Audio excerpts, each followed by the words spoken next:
Hello friends, bright future classes में आपका स्वागत है। पिछली क्लास में हम लोगों ने संज्ञा कंप्लीट किया। जैसा कि मैंने आपको बताया, संज्ञा, सर्वनाम, क्रिया, विशेषण ये सब क्या हैं? विकारी शब्द हैं जिनमें लिंग वचन कारक के अनुसार विकार पैदा हो जाए, वो विकारी शब्द होते हैं और उन्हीं को हम लोग कंप्लीट कर रहे हैं। तो संज्ञा के बारे में हमने आपको सब कुछ कल बता दिया। आज पढ़ेंगे सर्वनाम के बारे में। सर्वनाम जिसको इंग्लिश में क्या कहते हैं? प्रोनाउन कहते हैं। ठीक है, इंग्लिश में इसको क्या कहते हैं? प्रोनाउन कहते हैं। एक चीज़ और समझ लेना, सर्वनाम ऐसा शब्द है जिस पे लिंग का कोई इफेक्ट नहीं पड़ता। जैसे कि मैंने आपको बताया था कि विकारी शब्द क्या होते हैं? जो लिंग वचन और कारक के अनुसार जिनमें विकार पैदा हो जाए या जो इनके अनुसार बदल जाए, वो क्या होते हैं? विकारी शब्द होते हैं। विकार जो आता है लिंग वचन कारक के अनुसार आता है। संज्ञा लिंग वचन और कारक तीनों से प्रभावित होता है, लेकिन सर्वनाम क्या है? सर्वनाम लिंग से प्रभावित नहीं होता, यानी इस पे मेल फीमेल का कोई प्रभाव नहीं पड़ता। इस पे जो प्रभाव पड़ता है वह वचन का होता है और कारक का होता है। वचन का होता है और कारक का होता है। इसको भी देख लो कैसे होता है। अगर हम कहें, नाउन यानी संज्ञा की बात करें, राम जाता है, राम जाता है, फिर कहेंगे सीता जाती है। राम जाता है, सीता जाती है। अगर हम कह दें कि राम जाती है, सीता जाता है, फर्क पड़ा ना? वाक्य अशुद्ध हो गया कि नहीं हो गया? यानी यहाँ मेल फीमेल का इफेक्ट पड़ने वाला है। जो संज्ञा है, जो करता है, उसके लिंग का फर्क पड़ने वाला है। अगर वह मेल है, अगर वह पुरुष है तो आप कहोगे जाता है, अगर वह फीमेल है तो आप कहोगे कि जाती है। लेकिन अगर हम कहें, राम की जगह कह दें वह जाता है, राम की जगह कह दे वह जाता है, और सीता को कह देंगे वह जाती है। एक चीज और देखना, यहाँ पे राम जाता है, सीता जाती है। जब राम कहोगे तो एक पुरुष का बोध होता है, एक भाव आता है कि वह जो आदमी होगा वह पुरुष होगा। लेकिन जब सीता कहोगे तो एक भाव आता है कि सीता क्या होगी? फीमेल होगी, महिला होगी, यानी स्त्रीलिंग। लेकिन जब आप वह लिख देते हैं तो इस वह से आप ये क्लियर नहीं कर सकते कि यह मेल है या फीमेल है, पुरुष लिंग है या स्त्रीलिंग है, यानी पुल्लिंग स्त्रीलिंग का निर्धारण आप सर्वनाम से नहीं कर सकते।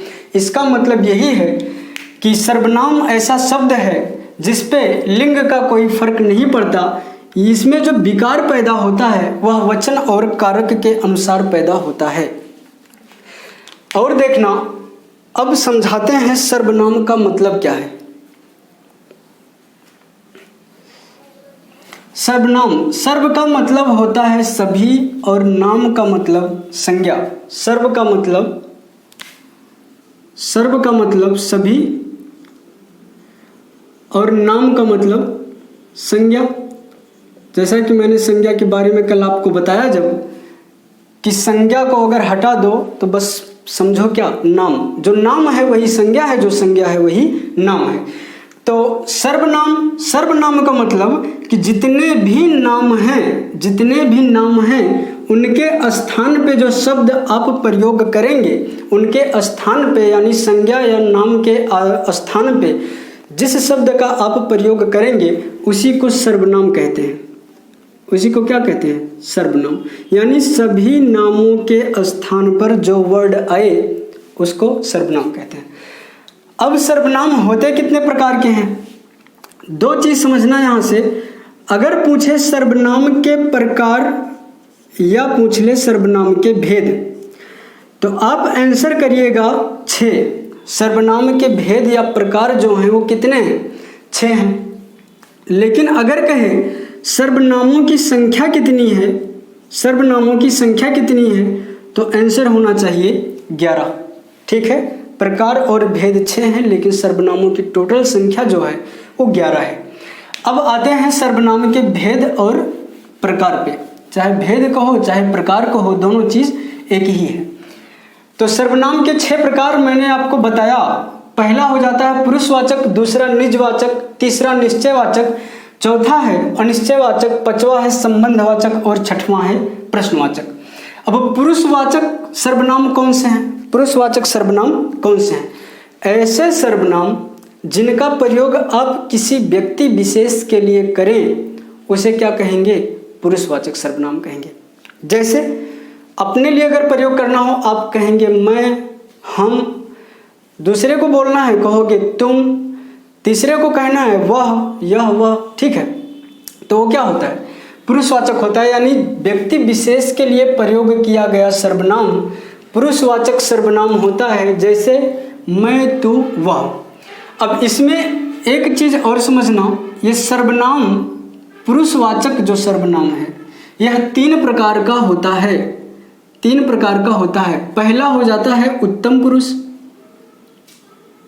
पहला उत्तम पुरुष, दूसरा होता है मध्यम पुरुष, फिर होता है अन्य पुरुष।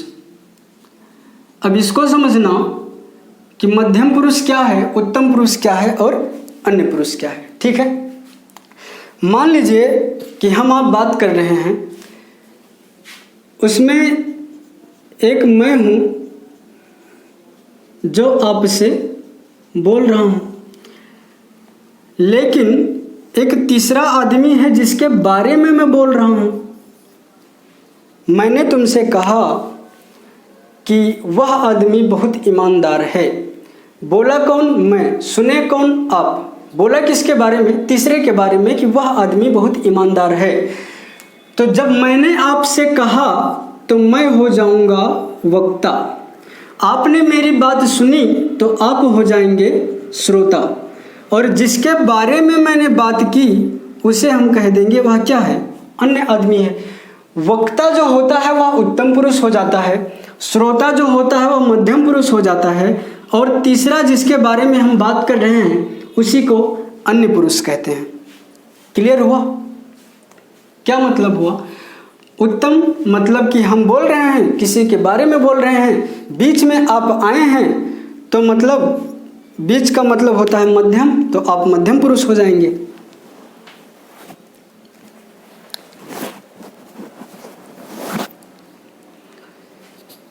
ठीक है। तो इसमें आप लिख सकते हैं जैसे मैं या हम। मध्यम पुरुष में तू या तुम, और अन्य पुरुष में वह। अन्य पुरुष में वह लिख सकते हो, वे लिख सकते हो, ठीक है। अभी ये सब चेंज होता है। तू तुम में कैसे चेंज होता है, मैं हम में कैसे चेंज होता है, वह वे में कैसे चेंज होता है, इसके बारे में भी हम बात करेंगे। लेकिन जो बेसिकली प्रोनाउन है वह मैं है, तू है, वह है, ठीक है। अब समझो, ये बात हो गई पुरुषवाचक सर्वनाम की। अभी इस पे हम फिर से आएंगे, लेकिन उसके पहले ये सब समझ लीजिए निजवाचक सर्वनाम क्या है। निजवाचक सर्वनाम क्या है? निजवाचक में खाली एक सर्वनाम आता है, वो है आप। जब आप किसी के लिए आप का प्रयोग करते हैं, आप का प्रयोग 2 तरीके से होता है और बहुत ही कन्फ्यूजन होता है इसमें। बहुत ध्यान से समझना कि आप का प्रयोग 2 तरीके से होता है। एक तो यह पुरुषवाचक हो जाता है, एक जगह पे क्या हो जाएगा? पुरुषवाचक, और दूसरा यह हो जाता है निजवाचक। है तो यह निजवाचक, लेकिन यह कहीं कहीं पुरुषवाचक भी हो जाता है। तो अंतर को समझना कि आप कब पुरुषवाचक होता है और कब निजवाचक होता है। जब आप किसी की स्वावलंबन की बात करें, मतलब उसकी अपनी क्षमता के बारे में बात करें, जैसे कि मैंने कह दिया सांप को मत छेड़ो, सांप को मत छेड़ो, वह आप चला जाएगा, वह आप चला जाएगा। या फिर हम कह दें वृद्ध आदमी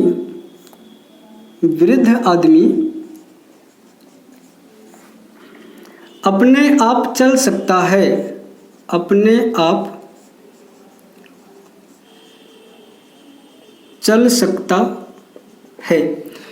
अब देखो मैंने कहा सांप को मत छेड़ो, वह आप चला जाएगा, मतलब वह स्वयं चला जाएगा। जब आपका अर्थ जो है वह स्वयं से निकले तब समझ लेना कि यह निजवाचक है। यहाँ पे एक क्षमता की बात हो रही है या उसके अपने ऊपर डिपेंडेंसी की बात हो रही है कि सांप को मत छेड़ो, वह आप चला जाएगा, मतलब स्वयं चला जाएगा। तब यहाँ पे आप कैसा सर्वनाम होगा? निजवाचक सर्वनाम होगा। फिर हमने कह दिया कि वृद्ध आदमी अपने आप चल सकता है, मतलब स्वयं चल सकता है। तो यहाँ भी जो आप है यह कैसा सर्वनाम हो जाएगा? निजवाचक हो जाएगा। लेकिन आप किसी को जब आदर देते हो, जैसा कि हम आपसे बोल रहे हैं तो बार बार आप शब्द का यूज कर रहे हैं, ऐसे ही जब आपके यहाँ कोई बड़े बुजुर्ग आते हैं तो आप कहते हो, क्या कहते हो? आप आइए, या कहते हो आप बैठिए।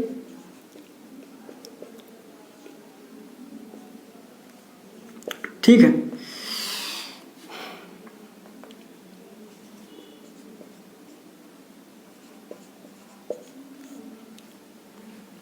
आप आइए, आप बैठिए। आप क्या कर रहे हैं? आदर दे रहे हैं, रिस्पेक्ट दे रहे हैं। जब आप आदर देने या रिस्पेक्ट के सेंस में आप का प्रयोग करेंगे तब यह जो आप वर्ड है यह पुरुषवाचक हो जाएगा। क्यों? मैंने कहा कि जिस सर्वनाम का प्रयोग आप किसी व्यक्ति विशेष के लिए करें वह पुरुषवाचक हो जाता है। जब आपका प्रयोग सम्मान देने के लिए हो रहा है, किसी बड़े बुजुर्ग को सम्मान देने के लिए हो रहा है, मतलब व्यक्ति के लिए हो रहा है, तो आप पुरुषवाचक हो जाएगा। लेकिन जब स्वयं के सेंस में हो तो वह निजवाचक हो जाता है। इतनी बात क्लियर है? अब आते हैं निश्चयवाचक पे।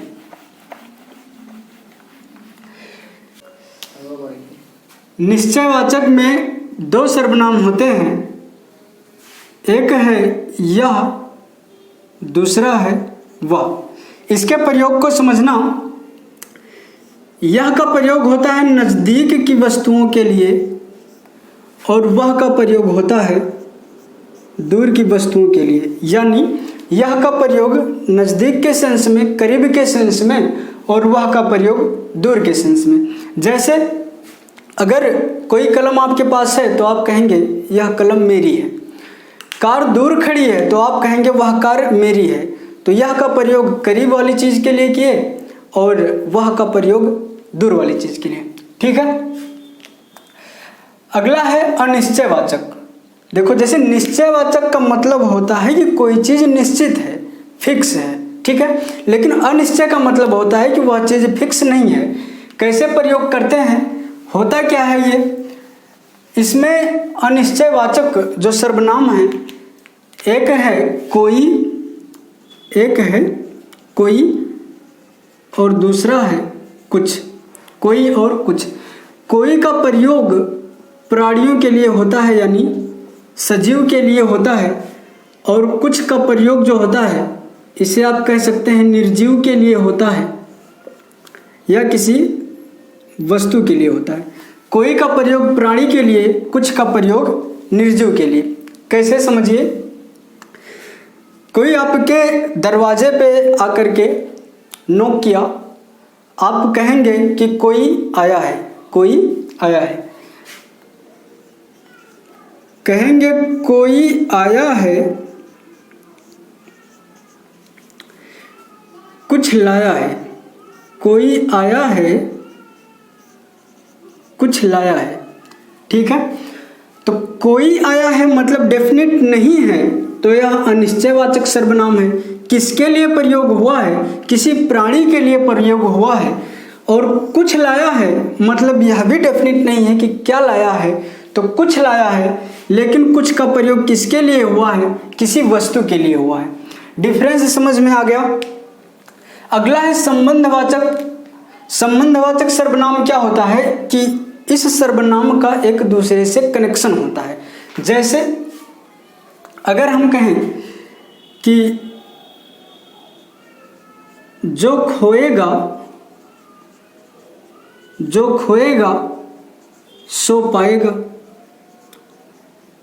जो खोएगा सो पाएगा, तो जो का कनेक्शन सो से है कि नहीं है? जो खोएगा वही तो पाएगा।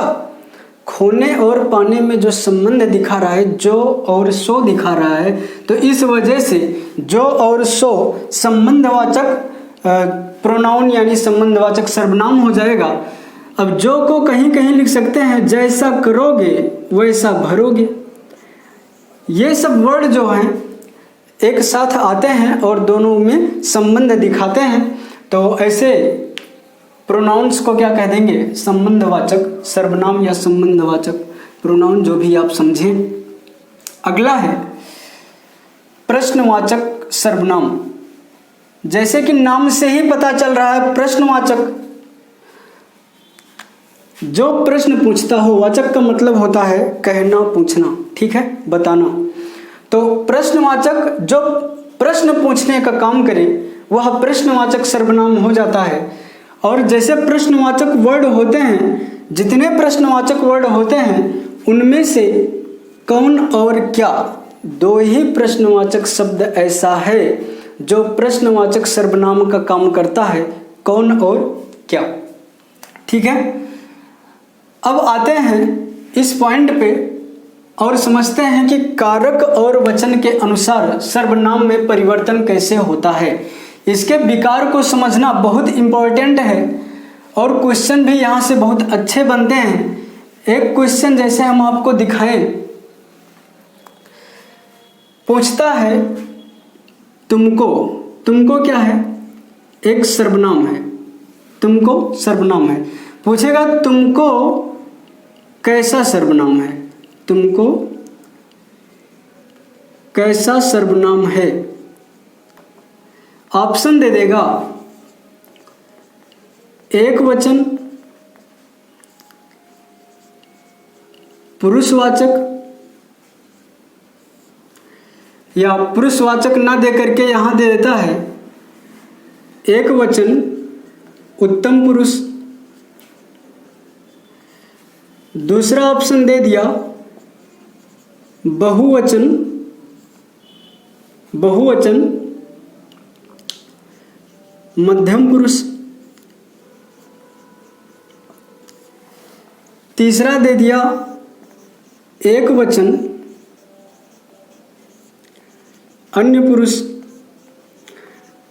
इस तरीके के जो ऑप्शन बन रहे हैं, आप इनको जब समझोगे ही नहीं तो आंसर कैसे करोगे। इसके साथ में कारक भी दिया होता है, जैसे यहां दे देगा संबंध कारक। ऑप्शन पूरी तरीके से ऐसे ही बनता है, एक वचन उत्तम पुरुष संबंध कारक, बहुवचन मध्यम पुरुष, बहुवचन मध्यम पुरुष कर्म कारक। इसमें दे देगा अपादान कारक। अब इसे समझने की जरूरत है, तभी आप इसका आंसर कर पाएंगे। तो देखना कि सर्वनाम कारक वचन के अनुसार किस तरीके से परिवर्तित होते हैं। तो एक तरफ लिखिएगा कारक और एक तरफ लिखेंगे सर्वनाम, और फिर देखते हैं परिवर्तन कैसे होता है। तो पहले हम बात करते हैं उत्तम पुरुष की।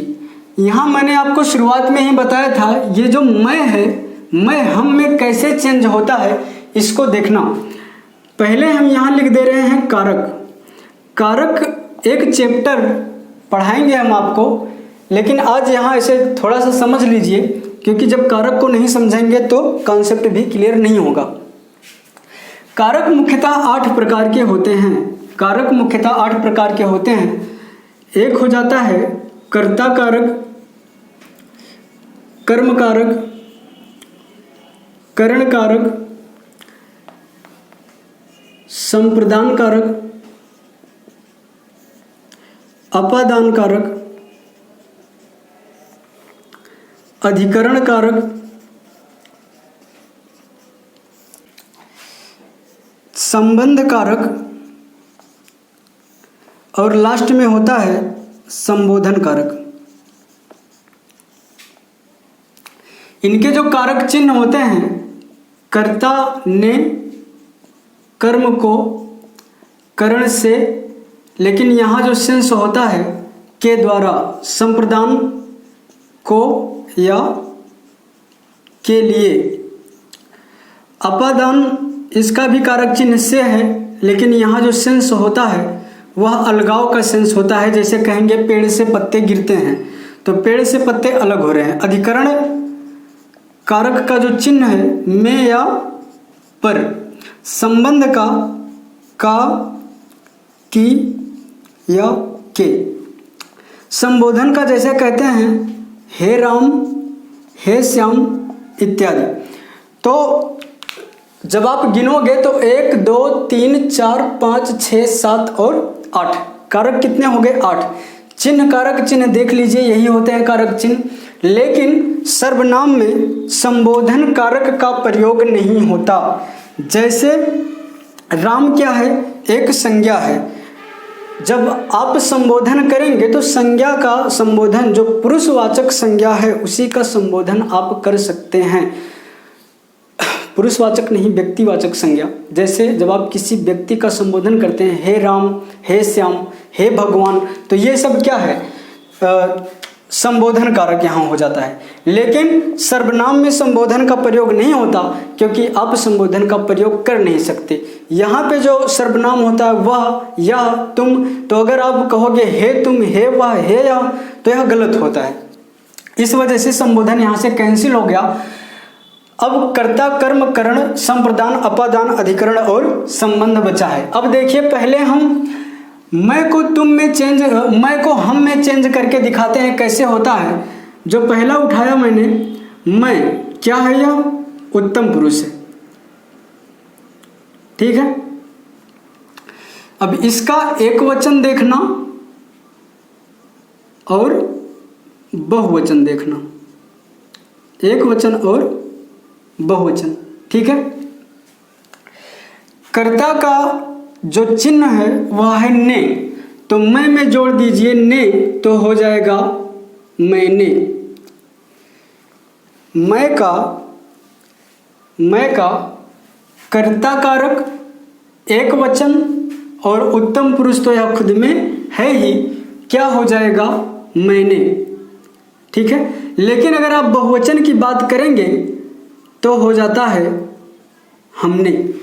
हम मैं का बहुवचन रूप है। अगर कहे कि मैं का बहुवचन क्या है, तो आप कहिए हम या हम लोग, ठीक है। ऐसे ही कर्म कारक में चेंज करेंगे तो यह हो जाएगा मुझको या मेरे को, ये हो जाएगा हमको। करण कारक में हो जाएगा मुझसे, मुझसे, यहाँ हो जाएगा हमसे, ठीक है। संप्रदान में यहाँ भी आप कह सकते हैं मुझको या कह सकते हैं मेरे लिए, मुझको या मेरे लिए। यहाँ कह सकते हैं हमको या हमारे लिए, ठीक है। अपादान की बात जब आएगी तो कारक का जो चिन्ह है से है, तो यहाँ भी क्या हो जाएगा? मुझसे, हमसे। वह मुझसे दूर जा रहा है, मतलब हमसे अलग हो रहा है, ठीक है। ऐसे ही जब हम सबसे दूर जा रहा है तो हम कहेंगे वह हमसे दूर जा रहा है, मतलब बहुवचन में कह रहे हैं। अब हो जाएगा अधिकरण। अधिकरण को कहेंगे मुझ में। मैं का अधिकरण कारक रूप मुझ में या क्या हो जाता है? हम में। अधिकरण का मतलब होता है जो तुम्हारे अधिकार में हो। जैसे कहोगे कि मुझ में बहुत ईमानदारी है, मतलब तुम्हारे अंदर है, तुम्हारे अधिकार में है, ठीक है। तो इसे कहते हैं अधिकरण कारक। अगला है संबंध कारक। तो यहाँ भी जो इसका संबंध कारक का जो कारक चिन्ह है उसी को ऐड कर देंगे। तो क्या कह सकते हैं? मेरे, या कह देंगे हमारे। कारक चिन्ह यहाँ नहीं प्रयोग हो रहा है संबंध कारक का, लेकिन जब आप मध्यम पुरुष का प्रयोग करेंगे या अन्य पुरुष का प्रयोग करेंगे वहां पे हो जाता है। ठीक है, तो ये हो जाता है कारक के हिसाब से परिवर्तन और वचन के हिसाब से परिवर्तन कैसे होता है। ठीक है, अब अगला उठाते हैं मध्यम पुरुष। तू का चेंज हो जाएगा तुम।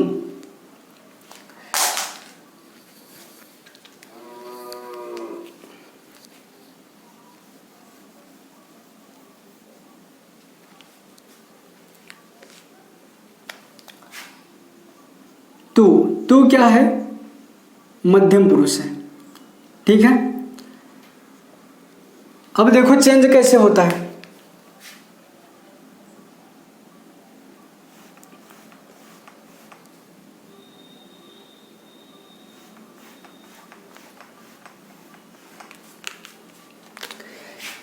यहां लिखोगे तूने और बहुवचन रूप हो जाएगा तुमने।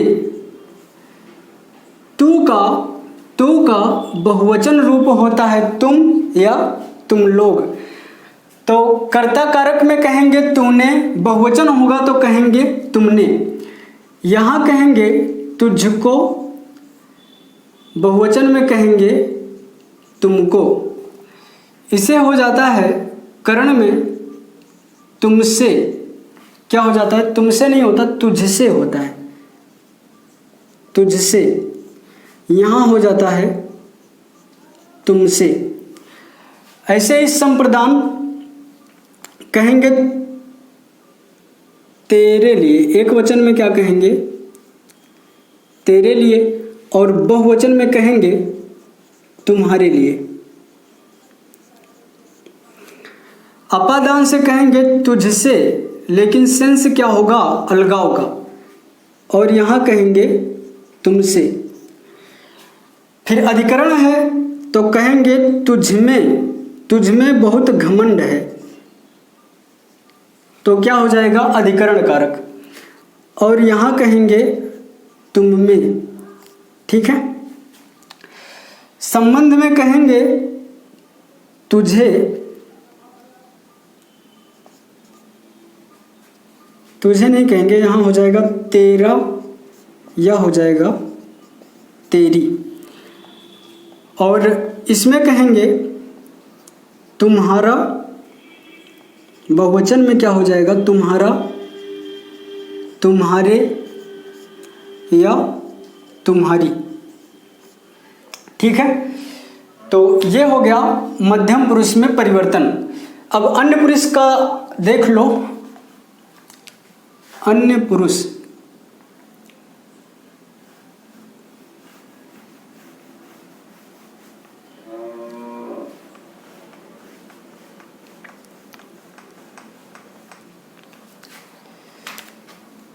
पुरुष में क्या कह देंगे?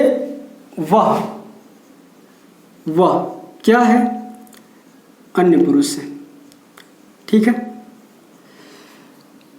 वह का जो बहुवचन होता है वे हो जाता है। वह का बहुवचन वे। लेकिन जब कर्ता कारक में चेंज करेंगे वह का हो जाता है उसने। क्या हो जाता है? उसने। बहुवचन में कहेंगे उन्होंने। बहुवचन में कहेंगे उन्होंने। कर्म कारक में उसको। कर्म कारक में उसको। लेकिन जब बहुवचन की बात करेंगे तो कहेंगे उनको। ठीक है, करण में क्या हो जाएगा? उससे।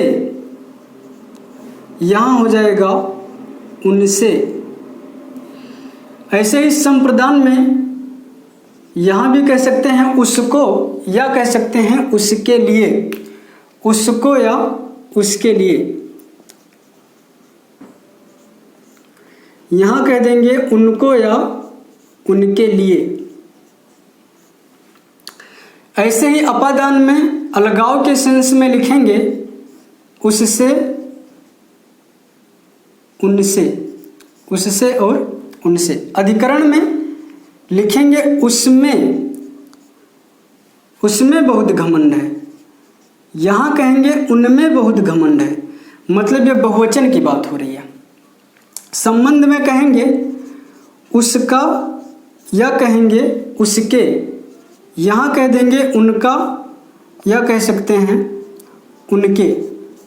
उनके घर मेहमान आए हैं, उसके घर मेहमान आए हैं, तो घर का संबंध हो जा रहा है उसका उससे, ठीक है। ऐसे ही जो और सर्वनाम हैं, जैसे कि निजवाचक हो जाता है और प्रश्नवाचक हो जाता है, इन सब का भी चेंज इसी तरीके से होता है, लेकिन यहाँ पे पुरुषवाचक ज़्यादा इम्पोर्टेंट था। क्वेश्चन सबसे ज़्यादा यहीं से बनते हैं, इस वजह से मैंने इसको डिटेल में करा दिया। बाकी आप लोग देख लीजिएगा, समझ में ना आया हो वीडियो को फिर से देखिएगा। तो मिलेंगे अगली क्लास में किसी और टॉपिक के साथ। Thank you so much.